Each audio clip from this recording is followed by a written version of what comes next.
2020 was a bit of an unexpected struggle, but 2021, at least for now, seems to be trending in the right direction. With major vaccines being approved globally, we're starting to see the world reopen to the idea of visitors from afar. One of the ways countries are trying to reintroduce tourism to their economy after the fail of a year that was 2020 is by introducing, or in some cases, reintroducing visas specifically designed for digital nomads. Now, you might be thinking, Kayla, I'm not a digital nomad. And to that, I say, you might not be yet. But maybe after today, and after this wonderful list of places that you can go with a digital nomad or remote worker visa, you might change your mind. We'll get to that soon, but first, I want to say welcome to the season 2 premiere of Kayla on the Road, the podcast. Hey, you, long time no talk. I'm so glad that you're here for my first episode of 2021 and the first episode of season 2.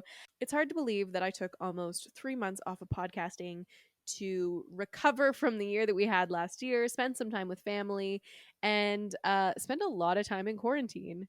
As some of you may know, if you are a regular listener, I went to visit my family in Manitoba over the Christmas season. We were there for almost a full 2 months, which meant some quarantining on the way there, some quarantining on the way back, and just a lot of time spent indoors. Now, I am not a winter person to begin with. I do not like the cold, and it just makes me generally sad and unhappy and quite frankly, my mental health just doesn't do really well during these months. So I really needed that time to kind of sit and figure out what I was going to do with the podcast this year. And what I've decided is I'm going to be bringing on as many guests as possible this season to give you the best information out there about being a traveler and just traveling in general, tips and tricks for while you're on the road, or some information on some places that may be on your bucket list. So I'm really excited for that. With all that said, thank you so much for tuning in for episode 23 of Kayla on the Road, the podcast. At the end of last season, I spoke with my fiance Andrew on the finale about what we expected for the year ahead, what we thought 2021 was going to look like as far as travel went, and some of our expectations and hopes for the future. Some of our plans may have shifted even now, only 3 months after recording that, but one thing has stayed the same. I am still a digital nomad and Andrew is still a remote worker. So the idea that we might potentially be able to get a visa to go work somewhere else and keep our same jobs is really enticing right about now, especially when some countries are not opening their borders to regular tourism yet. Now, I've been researching these for a little while now, and every time a new one comes out, I get a little bit more excited for all the opportunities and prospects out there. As I said, I've been doing some research on these visas and what's required, how much they cost, what do you need to qualify. And one thing is for sure, you may be surprised at how easy or how many requirements you meet to actually get some of these visas. Before we jump into today's episode, I just want to encourage you to hit that So grab a subscribe beer, button if you hit haven't that done so subscribe button, already, so that you and can be alerted every single time that I post a new podcast, which for 2021 is going to be every 2 weeks. Now, if you're new here, you probably don't know that every single time I start a podcast episode, I like to share a beverage with my friends. And I'm quite partial to craft beer, but it doesn't mean that you have to drink craft beer while listening. Quite frankly, I just really enjoy craft beer, and it kind of gives me an excuse to drink in the middle of the day when I record podcasts. That doesn't mean you have to drink craft beer. You can have a tea or a water or coffee or wine or whatever it is that floats your boat. That being said, today, I'm drinking the Crasberry Cream Ale from Big Tide Brewery in St. John, New Brunswick. I've visited them a couple times. They have a nice little spot and they have some good beer on tap all the time. We're lucky enough here in New Brunswick to have a really good craft beer scene. And so I actually have a bunch of great New Brunswick craft breweries lined up for the season. So you're going to be seeing a lot of New Brunswick beers come out. So if you are from New Brunswick or from somewhere that has some of these beers, awesome. They probably don't ship very far, but that's all I can really get my hands on for right now. So, cheers.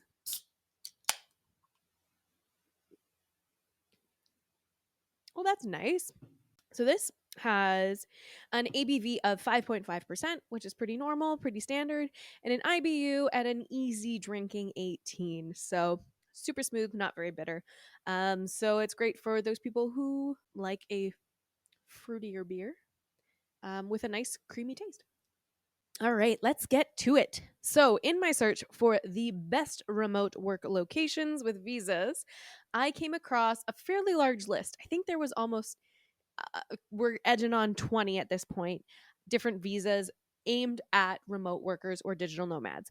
But today, I'm only going to share the ones that I think provide the best bang for your buck or are some of the easiest requirements to hit. Here are 7 countries with remote work visas. Number 1 on my list, you may have heard this one come up. I think it was a pretty big deal when it did, but we have Bermuda. So, this visa, the Work from Bermuda Digital Nomad visa, lasts a year. And one of the cool things about it is that there is no monthly income requirement to obtain this visa, which means pretty much anyone who has a location independent business or who works remotely for a company based outside of Bermuda can apply for this visa. There is a mandatory COVID-19 test, and you have to show proof of travel insurance. But otherwise, you pay the $263 visa fee, you fill out the paperwork online, and you're in. Now, if you're like me, you're probably thinking, what's the catch? Because that seems way too easy and not that expensive. And to you, I say the catch is that the cost of living in Bermuda is actually pretty high. So, although there's no requirement for a monthly income, it does cost a little bit more to live there than it would to live here. Just to give you a little bit of context, anytime that I talk about the cost of living today, most of my stats are coming from Numbeo, which is something that I use even when I'm just planning my trips regularly. It goes over the cost of what a hotel would cost, or an apartment to rent, or food, a regular meal, a beer, things like that. So, if you're interested in checking out some cost of living stuff around the world, that is what I recommend using. So, as I said, there is a little bit of a catch. It is a little bit more expensive. The consumer prices in Bermuda are 111% higher than they are in Canada. So for my friends in the United States, it's a little bit less, but still it's up there. What's even more absurd is the price of rent in Bermuda is almost 200 times the cost of rent in Canada. So no, you don't have to hit that monthly income goal, but you kind of do because you need to afford a apartment, which may run you poor by the end of it. So there are some pluses, some negatives. Another thing that is really important to take into consideration when you're considering moving somewhere, especially for something like a year-long visa, is the time zone and the temperature. So the time zone is Atlantic Standard Time, which is the same one that I'm in. So for any of my friends in Toronto, that is an hour ahead of what you're at right now. So if you are listening to this at 10 a.m., it is 11 a.m. Atlantic Standard Time. And the temperature sits at a nice range between 15 degrees and 30 degrees Celsius. So for my American friends, that's about 61 to 86 degrees Fahrenheit. Next on my list is Croatia, which has a digital nomad visa, which differs in lengths of time. So the maximum that you can get is a 12-month visa. The thing with this one is, in order to apply for it, you need to physically be in Croatia. You can't apply for it overseas, or at least that's what my understanding of it is so far. Maybe they'll come out with more information in the future. To get this visa, what you need is to provide proof of self-employment or the ability to work abroad. That could mean a written statement, your employee agreement, some client contracts, or anything of the sort. There is a minimum monthly income that you do need to hit in order to apply for this visa, but it's relatively decent. It is 350 euros, which for my Canadian friends is about $538, and for my American friends is $424. So if you're making that per month and you have it in writing, in statements, with contracts and agreements and all that fun stuff, you can get in. Another important thing with this one is you have to pass a criminal background check from your home country. You need to have proof of accommodation rental, which means a lease agreement or an Airbnb agreement for the whole year. And you need to obtain travel or health insurance for the duration of your trip. To apply, you need an OIB identification number, and you get one just by applying for the visa. It's kind of like a weird circle thing. So by applying, you get given a number, but in order to get the number, you have to be in Croatia, which is why I think that is part of the deal there. So you fill out an application form, you need 2 passport photos. So you also have to pay for the application fee, which is 590 kuna, which works out to be roughly $120 Canadian. So for my American friends, that's even cheaper, plus tax. So factor that in as well. So if you're thinking that Croatia sounds like a good fit for you and you have hit all of the minimum requirements for the visa, it's worth looking at the cost of living. So the cost of living is actually 17% lower than it is in Canada, and the cost of a rent is almost 55% lower than it is in Canada, which is amazing if you ask me. They're in the Central European Standard Time Zone, which is 5 hours ahead of me. That's 6 hours for any of my friends in Toronto. And the temperatures range from about 0 degrees Celsius, which is 32 Fahrenheit in the winter, up to the mid or high 30s or the high 80s, low 90s for my American friends. We're on to number 3. Number 3 is Mauritius. Mauritius has a remote worker visa, which is a year long, and it's completely free to apply for it. Not only is it completely free, it has some pretty decent guidelines when it comes to being able to apply. So you need to own your own location independent business or work remotely for a company that is located outside of Mauritius. You have to have proof of plans to stay there for the entire length of stay. And you may be asked about where you're staying or what your plans are while you're there. Another thing that you need, similarly to the last place, you need health insurance coverage for the duration of your stay. As I said before, it's completely free to apply. There is no minimum, and all you have to do is fill out an application form. So that is one of the easier ones to apply for. Another great thing about Mauritius is that the cost of living is almost 30% lower than it is in Canada, and rent is on average 62% lower than it is in Canada, which means even better than Croatia. They are in Mauritius Standard Time, which is 8 hours ahead of me here. So that's a bit of a time shift. If you're working with clients and things like that, make sure that you're taking that into consideration if this makes your list. The temperatures are very similar to Bermuda, where it's pretty warm, around the 15 degrees to 30 degrees. All right, so destination number 4 on my list today is Mexico. And you've probably heard me talk about Mexico a lot this year because I have a lot of digital nomad friends who are hanging out in Mexico. One of the reasons why Mexico is such a hotspot for digital nomads and remote workers is because they actually have a 6-month tourist visa, which is a little harder to find on this part of the world. The visa that they've come out with for digital nomads, however, is a temporary resident visa, which allows you to spend a year in Mexico, and it can be renewed for up to 3 more years, which is really cool. One of the things you need to get this visa is to be an owner and operator of your own business or work for a company which is operated outside of Mexico. One of the things about this visa is that there is a monthly income requirement, which means you have to make at least $1,620 US in order to live there or have at least $27,000 saved up in your bank account. Again, this one is fairly easy to apply to. There's an online application form, and you have to make an appointment at your nearest Mexican consulate. Another reason why Mexico is such a hotspot this year is because the cost of living is actually 50% lower than it is here in Canada, with rent being up to 65% lower than it is here in Canada, which means for the same price that you're paying here for your apartment, you could get something even nicer, or you could be saving money while going there. That's kind of a win-win in my mind. They are in the Central Standard Time, which means they are 2 hours behind me, 1 hour behind any of my friends in Toronto. The temperature ranges from around 20 to 24 degrees in the winter, which is a high of about 68 or 74 for my friends in the States. And in the summer, it can get up to 28 degrees Celsius, which is about 83 degrees Fahrenheit. Obviously, this is really dependent on what part of Mexico you're visiting. The farther south you go, the warmer it's going to be. Number 5 on my list today is Portugal. Portugal has been on my list of places to visit for a long time now, and I was really, really excited to find this visa on the list. Similarly to Mexico, Portugal has 2 different options. They have a temporary resident visa, and they also have a residence permit for independent workers and entrepreneurs. That one there lasts 1 year with the ability to renew for up to 5 years.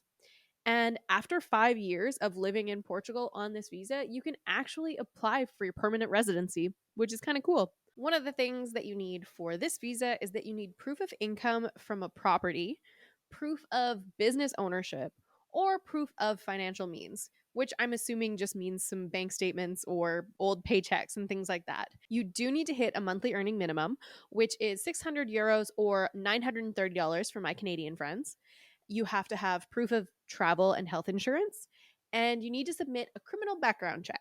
Similarly, again, to the process with the Mexican visa, you need to make an appointment at your nearest Portuguese consulate in order to get this visa. You also need to remember to pay for the visa fee, which is 83 euros, and the resident permit fee, which is 72 euros, which comes out to a grand total of about $240 Canadian for the whole process, which is not too bad. Cost of living in Portugal is also really reasonable.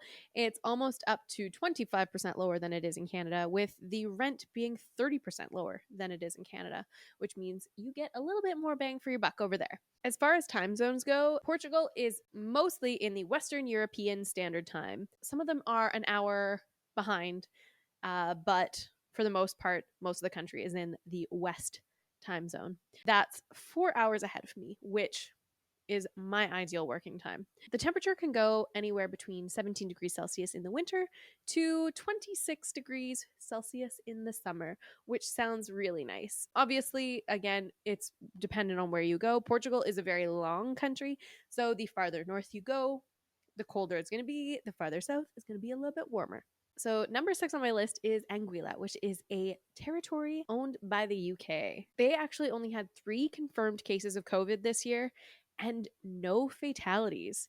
So, the WHO, the World Health Organization, actually declared them as COVID-19 free as of June 2020. That blows my mind considering the astounding amount of numbers that we have here in North America. Unlike some of the other visas, this one, when you pay the fee, actually covers 2 COVID-19 tests per person. It also covers the cost of all the additional public health services that are present in the country. It covers the application fee and the work permit itself. This visa is good for 1 year. So, how do you apply? There's an online application form. Fill it out, pay your money, and hopefully you get accepted. This one is a little bit more expensive than some of the other ones at $2,000 US per person. Or if you're a family coming in, it's only $3,000 US dollars for the entire family. So if you are someone who has a couple kids and you're thinking of working abroad anyways, taking your kids out of school for a year, this might be one of the better options because you know that it is COVID-19 free. So your health regulations are going to be a little easier once you get there and you pass all your tests and things like that. But it costs a little bit more upfront. I tried really hard to get some data on the cost of living here, but it was extremely hard. The most information that I was able to find on the cost of living here is actually that it is very similar to the cost of living in New York City. So that's a little bit more expensive than Canada. I don't even want to try and guess a number. So it's a little bit more expensive than living here, and it costs a little bit more, but you would know that you live in a place without COVID-19. So that's kind of cool in itself. They are in the Atlantic Standard Time, which is the same as me, which I love. And they have a temperature ranging from around 23 degrees to 31 degrees Celsius. So for my American friends, that's about 83 to 88, which sounds really delightful if you ask me. So, number 7, and my last country for you is Georgia. Georgia has the Remotely from Georgia program, which is an initiative aimed at restarting their economy. Basically, all you need to do to apply is you need to own a location independent business or work remotely for a company outside of Georgia. You have to prove that you have the ability to pay your taxes while you're in Georgia, and you need to make at least $2,000 a month. So it's a little bit more expensive, but stay with me. You also have to do a mandatory 14-day quarantine upon arrival because of COVID-19 and the current situation there. And you have to obtain valid health insurance for at least 6 months. Now, in order to apply, it's a simple application form. This is where Georgia sells itself to me. The cost of living in Georgia is 62% lower than it is here in Canada, with the rent on average being 52% lower. I look at the important things in life. The important things in life are how much does it cost me for a beer? And the average cost for a domestic beer in Georgia is $1.15. I pay more than that for like a chocolate bar here in Canada. So I think that's winning. They are in the Georgia Standard Time Zone, which is 8 hours ahead of me. So it's a little bit different. And their winters can get to just below the freezing mark, so about -1 or 30 degrees Fahrenheit for my American friends. In the summer, they can go up to 32 degrees Celsius or 90 degrees for my American friends. And that's it. Those are the 7 remote work visas that I recommend right now based on the price and the requirements that you need to meet in order to apply for them. So who knows? Maybe next time you hear a podcast from me, it'll be recorded in Croatia or Georgia or Portugal. But until then, I will be here in New Brunswick, freezing my butt off, not very happy.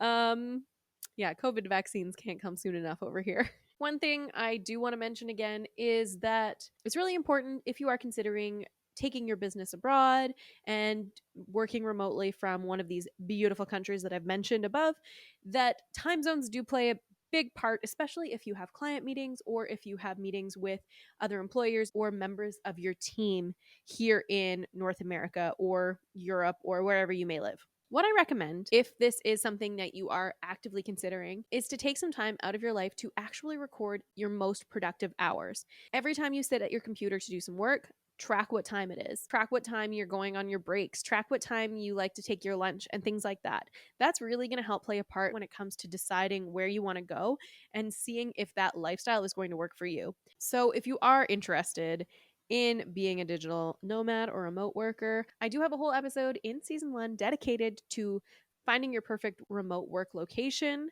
So I'll list that in the show notes. You can go check that out if you're interested. So yeah, thank you so much for tuning in to my season 2 premiere. If you liked what you heard today, please feel free to share this podcast with a friend or leave me a rating on Apple Podcasts. Also, don't forget to come and say hello on Instagram at Kayla on the Road. I would love to hear about your next dream destination or where you're traveling to next. And let me know if you're listening to the show. Show me where you're listening. Are you listening to it in your car? Are you listening to it on a walk? Are you listening to it on a beach in a sunny location? If you are, I'm very, very jealous. But yeah, I'd love to see what you're up to and what you're doing. And I just want to chat about adventures with you. I'll be back in 2 weeks' time for a brand new episode. And that's it for today. Happy planning, everyone. And I cannot wait to see you on the road soon. Bye.